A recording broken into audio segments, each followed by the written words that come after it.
Gérard Manoni est sculpteur, il se présente comme un artiste non figuratif qui aime prendre son temps. Je suis un sculpteur qui travaille très lentement. Je remets souvent mes œuvres, je les reprends peu à peu.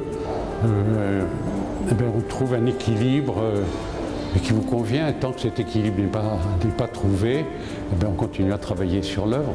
J'aime bien souvent me rapprocher des problèmes des musiciens, comment un musicien trouve l'inspiration pour construire une symphonie. Gérard Manoni n'aime donc pas les fausses notes, la musique son domaine de prédilection, la médecine aussi. Mon père était médecin et je rapproche souvent ma profession du travail d'un médecin. Je me demande si un artiste n'est pas un peu pareil, quoi. Il se trouve dans un espace qu'on lui demande d'animer.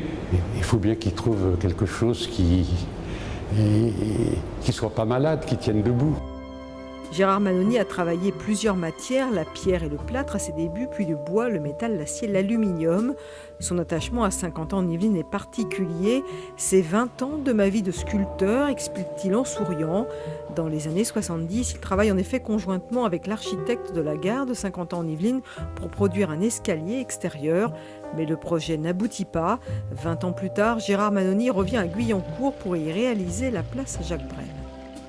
C'était quand même le travail le plus complet que j'ai fait de tous les travaux. Dans le fond, moi j'appartiens un peu à Saint-Quentin-en-Yvelines. Au musée de la ville, une cinquantaine d'œuvres est exposée, également les croquis très détaillés de Gérard Manoni jusqu'au boulon qu'il dessine lui-même, une précision que l'on retrouve aussi dans ses travaux pour Pierre Cardin. Qu'est-ce que vous aimeriez qu'on dise de vos œuvres? C'est du travail sérieux, voilà. Actuellement, faire une sculpture, c'est à la portée de tout le monde, enfin les enfants, les vieux, tout le monde. Et tout.